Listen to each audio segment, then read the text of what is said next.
কাশ্মীরের পাহাড়ি বাতাসের সুনাম এখন ইতিহাস।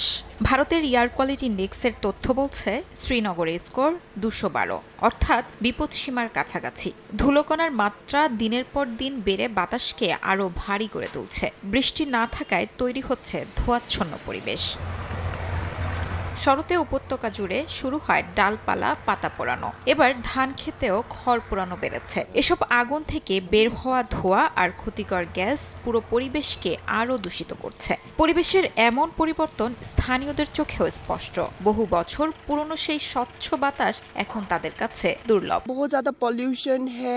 পৃথিবীতে যদি কোথাও স্বর্গ থাকে তবে তা কাশ্মীরকে বলা হতো। তবে এখন সন্ধ্যার দিকেই শ্বাস নিতে কষ্ট হয়। পরিবেশের দূষণ না কমলে মানুষ একসময় কাশ্মীরের দিক থেকে মুখ ফিরিয়ে নেবে।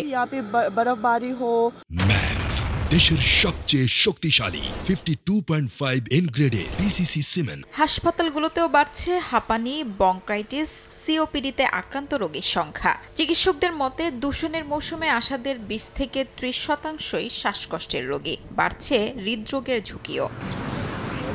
প্রকৃতিকে বাঁচাতে এখনই ব্যবস্থা না নিলে উপত্যকার ভবিষ্যৎ আরও অস্বাস্থ্যকর হয়ে উঠবে। দূষণ কমাতে সচেতনতা, বিকল্প ব্যবস্থা আর কড়া নজরদারির দাবি বাসিন্দাদের। শিউলি রোজা, সময় সংবাদ।